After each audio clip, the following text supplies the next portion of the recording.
Hello everyone, Hafsa here. And this is the last lesson in the animation section. Now that we know how to animate, how to move the camera, and how to match character and camera movement, it's time to think about how everything connects into creating a single scene or a sequence. A typical animation has more than one shot in it. Having an entire story told in the same location from the same perspective will usually be visually boring, no matter how nice the movement and the animation itself looks.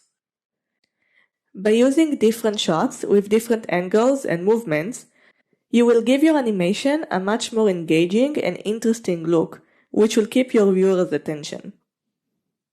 That being said though, the way that you choose your cuts and camera movements can make or break the overall scene or sequence.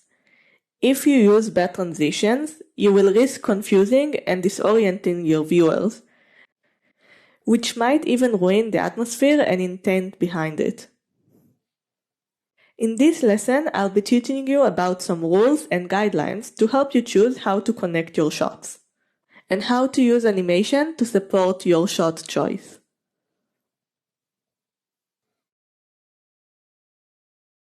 No matter if your animation tells a story, cuts between disconnected scenes, or is just made out of abstract concepts and movements, you need to have a flow to your shots which connects all of them together.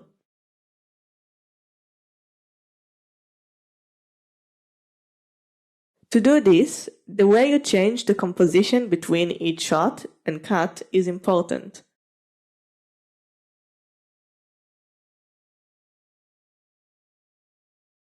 If you create too little variation between your composition, you will have a boring looking scene. If you create too many variations, you will have a messy flow.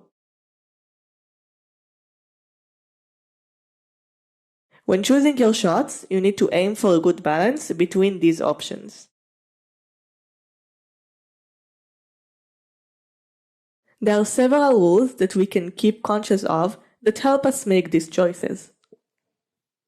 First, and most importantly, you have to make sure that the way that you cut your shots keeps the continuity of the entire scene or sequence. Each action has to connect to the one before it, in chronological order, and your characters have to stay in their respective position in the environment. Otherwise, it'll seem like there are time skips in the middle of the scene.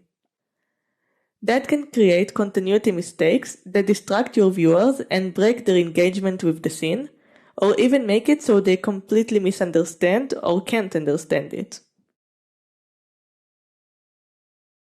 There are a couple of important rules that help us keep track of our shots and make sure that even when cutting to different angles, we keep continuity. This is the 180 degrees rule.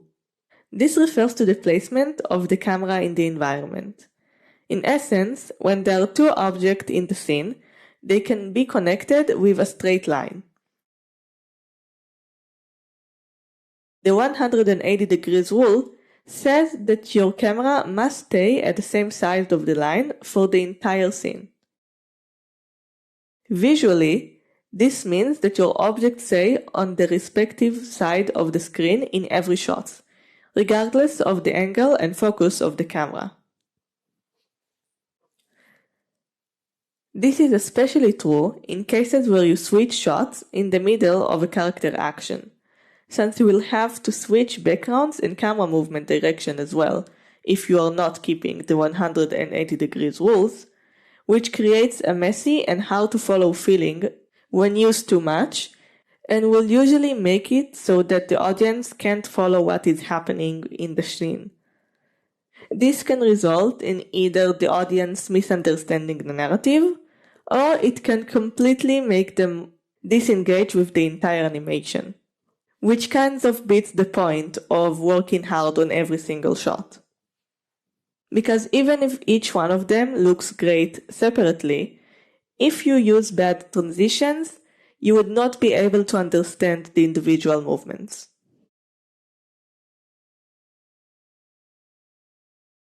This is something that you see quite a lot in real-life action movies, where there are too many cuts during an action sequence and you can't really understand what is going on anymore. Here we have two versions of possible cuts that we can make in a sequence. In the first one, the 180 degrees rule is being kept. This helps us keep track of the movement and interactions of the character. It's easy to follow which characters perform which actions, and where they are in the environment. Also, pay attention to how I keep track of the character sizes and the relative positions of the details in the backgrounds in relation to the characters. Even when reusing the same background, we want to make sure that the perspective and the distance matches and gives us a good composition.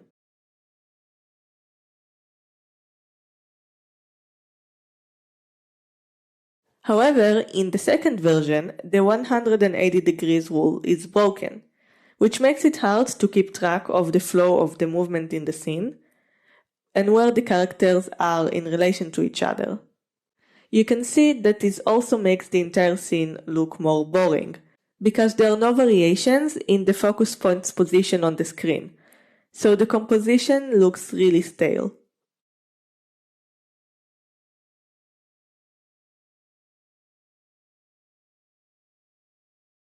Using this technique when switching shots in the middle of a character action is especially bad because you completely change the direction of your camera movements, your backgrounds, and the flow of the shot is completely broken. By breaking the 180 degrees rule, we also have to create new backgrounds for the new scenes and cuts, because we need to show the other side of the environment, making the overall workload for the background artist bigger.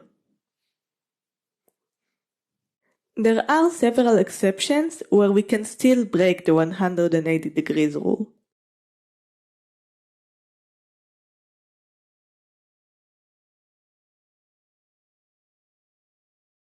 The first one is the case of the camera moving in 3D space. We kind of looked at it before when trying for different camera movements, but if your character themselves move in the scene, this might force the camera to change its position similarly to the perspective pan. Because we're having some changes in perspective and positions, some objects might change their location on the screen depending on their position in relation to the focus of the scene, which is the character switching positions.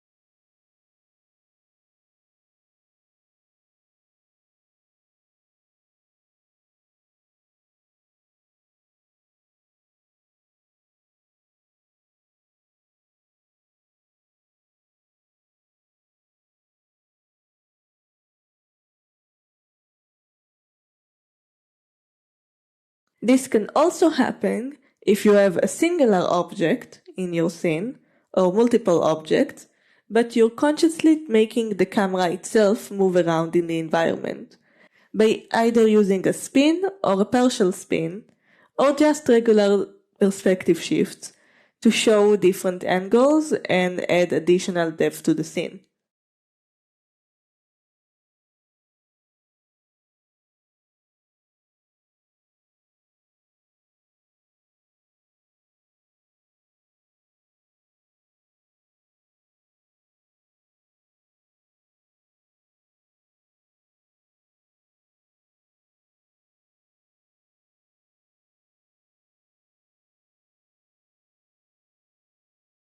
But this also creates the problem of switching positions of objects on the scene depending on the camera position. In either of these cases, you will have to use the camera movement itself and actually show the switch on screen. You need to make sure that you are not hiding any part of the information and that the switch in position is clearly visible, so that it doesn't look jarring when you're going to keep the new 180 degrees rule in the connecting and next shots. Your switch in positions needs to make sense and show the continuity with clear details. You don't want to just suddenly jump between different scenes on the other side of the line, because it will create the problems that we've talked about before. But once you have shown a switch on screen, your audience would not feel quite as disoriented. Of course, if you have shown a switch on screen, don't cut back to the original position of the camera, because then we're creating the problem of the 180 degrees rule all over again. Another exception to the 180 degrees rule is when the camera itself is placed on the line between the characters.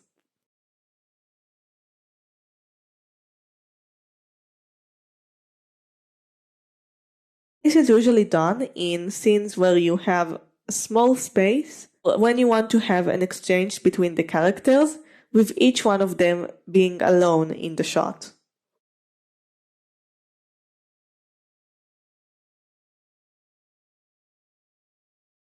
This is usually very common when creating back and forth sequences.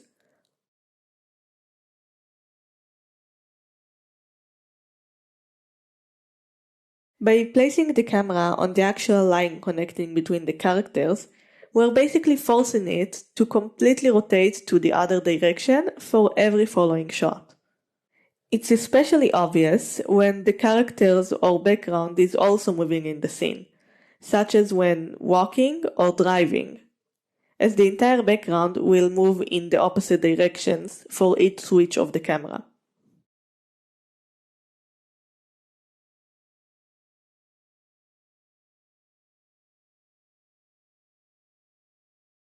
To keep continuity in these cases, we will add additional shots which gives us context to the character placement in the environment at the beginning of the scene and throughout it. This also helps us break the flow of moving back and forth between the characters, which help us have more variations and interesting visuals to the entire sequence.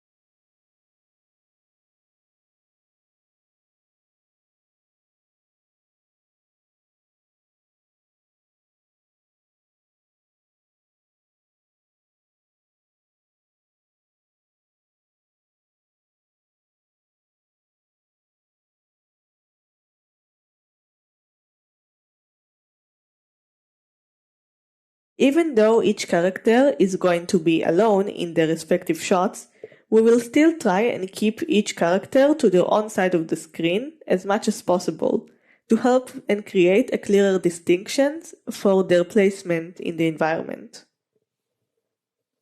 This also has the additional benefit of giving us more interesting composition to the individual shots, because keeping each shot as a center shot is both going to make the composition of each scene less interesting, and is going to have an overall boring flow to the entire sequence, because the focus point does not change position on the screen. The character actions and interactions themselves will also give us clues to keep context of the situations once the situation itself is established.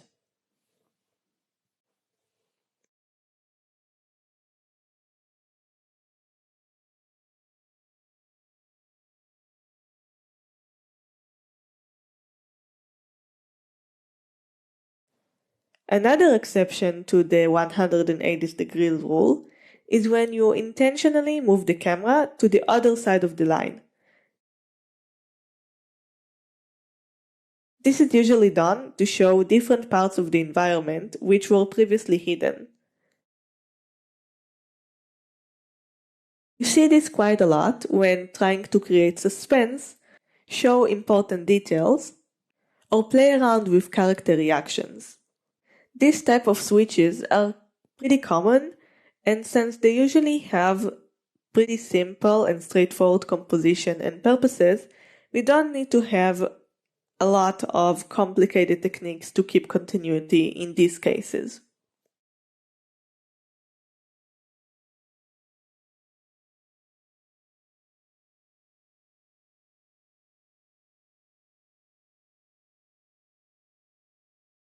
But it's still important to keep the sizes of the objects in your scene consistent with the relation to each other, as well as keep the overall atmosphere and lighting in the shot consistent.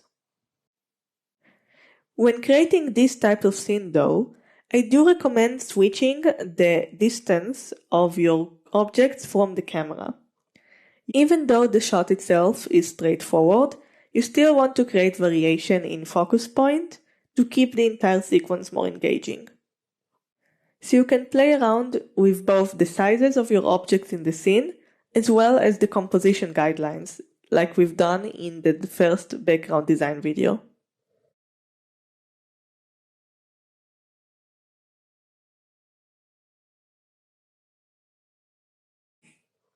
I have been using these terminologies throughout the entirety of the lesson up until now, but the flow of the scene and the points of focus between shots are very important to creating engaging animation. And now that we know that we need to change our composition between shots, and when and how to use the 180 degrees rule to keep continuity, we want to know how to combine them together to create this flow in focus and continuity. But first, what is flow? So we kind of used this concept in our first background lesson, but the composition of your scene will naturally create points of interest and focus in certain areas on the screen. Add to this the eye's natural instinct to follow movement and the natural human trait of focusing on faces, and you will create points on the screen which the eye will naturally focus on. Ideally, and if we did the previous steps well, these areas of interest will all converge into the same place on the screen. So usually your character face will have a lot of movement in it, in a composition which really supports and points to it. And hopefully this point of focus help us really concentrate on the important details on the scene and tell us the intent and narrative behind it.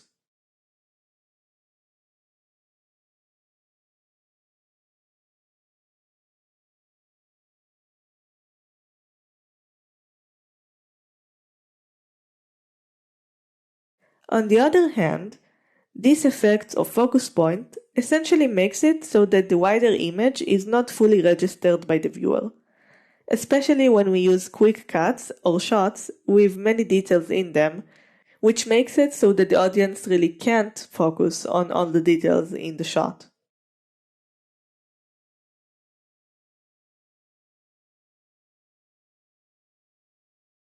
The way that these points of interest and focus are located on the screen and how they change position when switching between cuts creates the overall flow of the sequence.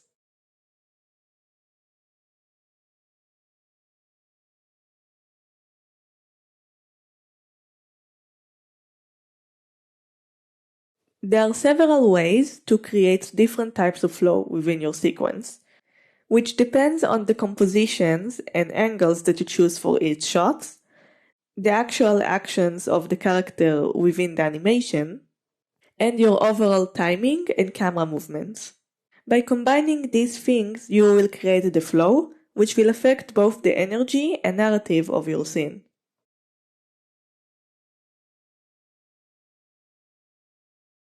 So, in order to make the scene understandable, you need to create a smooth and connected flow between your shots.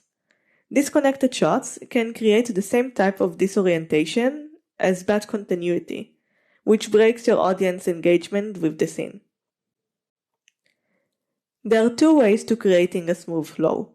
One, by using your actual background composition to create different points of interest between your shots. and making sure that each point of interest is at a slightly different location on the screen. This method works the best if your actual points of interest have a coherent curve or line to them, similarly to how we space objects in animation between different frames. Then, you rely on your actual character actions within the scene to shift the point of focus between one point of interest to the other, since the eye will usually focus on the character in the scene anyway. This will make it so that you will both have the best composition within your background, which points to the character, as well as keep the entire flow of the sequence smooth and easy to understand, since we're going to treat the flow itself like an animation. This also helps you to make connected shots with different compositions, since you will have an easy connector between different points of focus on the screen by using the character. Second option is to make all of the focus points in the background in the same area, to make it easy to follow even without using a clear flow with the character.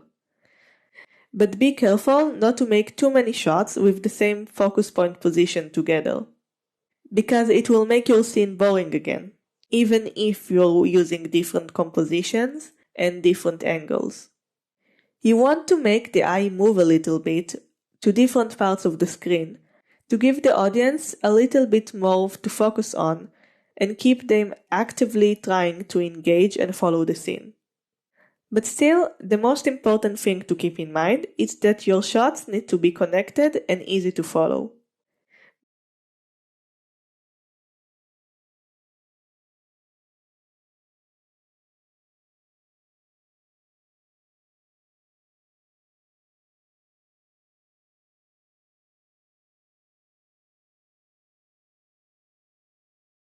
Movements that are very big and go all over the screen will create big changes in the focus point position, and depending on where they end, by the end of each shot, they might not allow continuing the flow in one single direction, so you want to plan your trajectory to be more complicated, similarly to how we do it in actual animation spacing. In these cases, there are two approaches that we can take to still create a readable flow. First, by giving each individual action a smaller space to move, and starting each new action from the end position of the one before it, you can give the overall scene one flow direction. This approach works well when you want to create a sequence of actions, where the most important thing in the scene is the narrative readability. Because the eye will be able to move slowly in one direction across the scene, your viewers will have more time to absorb the details within each individual shot in the sequence. The second option is by using repeating flow trajectories. This is basically just matching the trajectory of the focus point to the trajectory of the animation, and repeating the animation movement and timing to let the viewers get accustomed to the flow of the scene, and make it so that they can read it more easily. By having the same movement repeated on screen, the eye can already anticipate the trajectory, and thus will have an easier time following it. This works well in shots where the movement goes along the entire screen, or when we want to give the scene more energy. But be careful with giving too many scenes in a row the same movement, because it can tire the eye and will get kind of boring.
When deciding and planning your flow, you need to think about the movement and camera direction of each individual shot. You want your camera movement and character position to support the character action. You can't place your character or move your camera in a way that covers the actual motion in the animation itself. Basically, you want to make sure that each individual shot looks the best that it can, with both character animation and the supporting camera movement. Each character action and camera movement direction will support or break the flow of the entire sequence. By giving a character action and associated flow in the sequence, you can also support the sequence narrative. When the flow goes in one character direction, they have the momentum and power in the narrative, while alternating and changing the flow will show shifts in character dynamics. Each decision such as this will give an inherent flow direction to your shot, and by combining them you will get the overall flow of your scene. This means that you might not be able to use connecting shots to create a singular flow to your sequence. But this is actually a good thing, because if you're only following a single trajectory, you will create a pretty boring sequence, even if it is really easy to understand. Same as with how using varied focus points in your shots create more interesting sequence, using varied combination of flow direction and patterns will make your scene more interesting as well. When planning your future animations, try and pace your shots by changing the shot length, connecting and repeating flow patterns, or adding breaks by keeping your focus point stationary on screen. By combining your different shots and patterns together in a readable and interesting flow, which supports the movement of each individual shot and creates a good narrative, you will present your animation in the best way possible.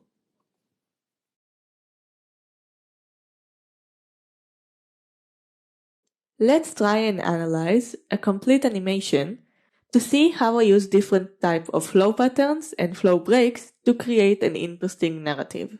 First, we have an extreme close-up shot of the character face. This shot establishes both the character look and their emotions. And the focus point is obviously her face. But we can have additional actions with the eyes themselves, because we humans tend to focus on the eyes when trying to analyze character emotions. By using shifts in the eye position, we actually create a smaller flow within the shot itself. And we as the viewer will follow the directions to which the character is looking.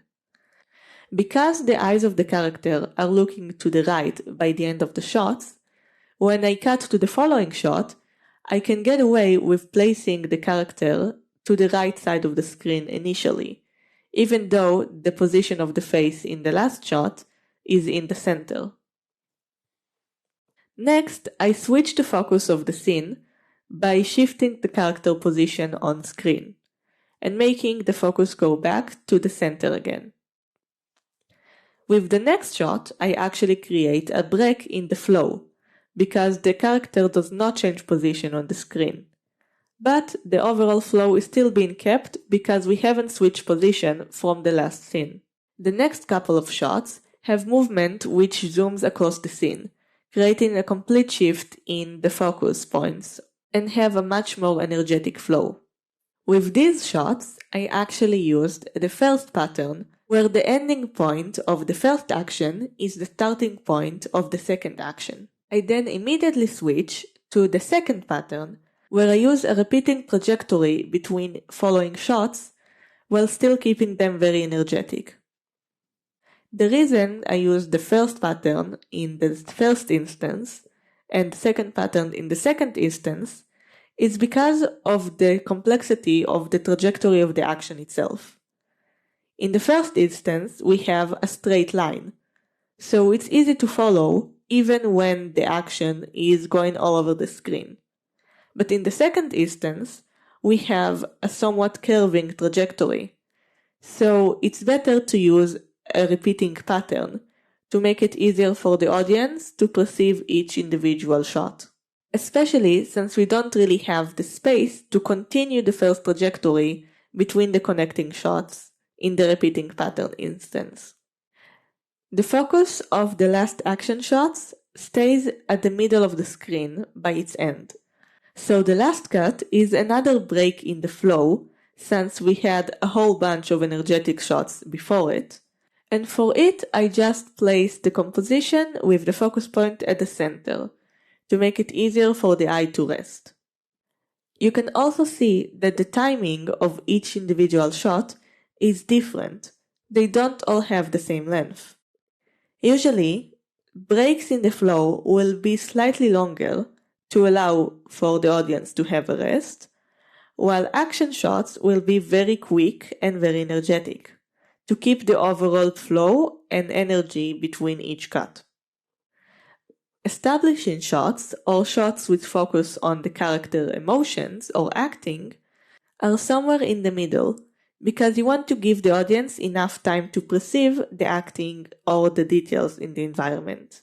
But you also don't want them to get bored with the length of the shot, since it is not a rest.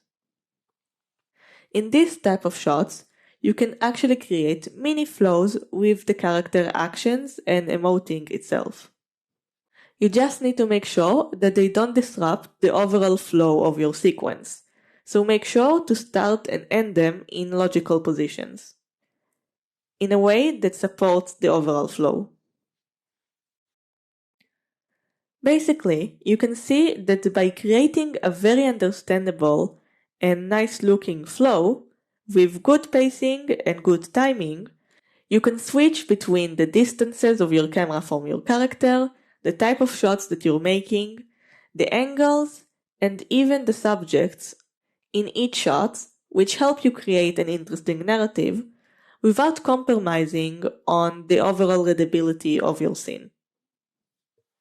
By mastering these concepts, you will create the best directed shots and sequences that you can have. And the rest is up to your individual ability as an animator and background designer, to make sure that each individual shot in the sequence is looking the best that it can be.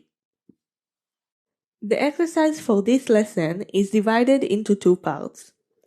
First, create your own versions of the examples that I've shown throughout this video, but choose different subjects to what I've made.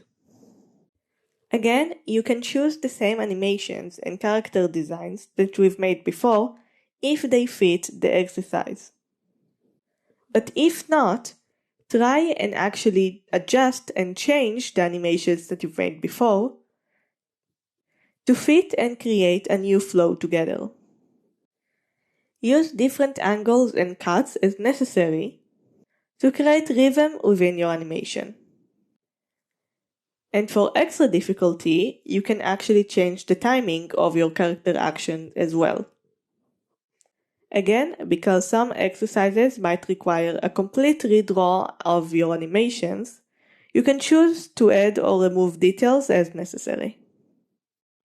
To recap, today we learned how to make your entire sequence more interesting using different techniques and camera movements to make it easier for your audience to keep track of your scene, as well as keep the scenes connected and energized using variations in flow. We learned about the 180 rules, and we learned about repeating patterns and pacing your animation. This was the last step to making sure that the actual animation looks as good as it can get. In the next lesson, we will be beginning the last section of this course and look at the actual production steps, starting with the storyboard. Thank you for watching and see you next time. Bye!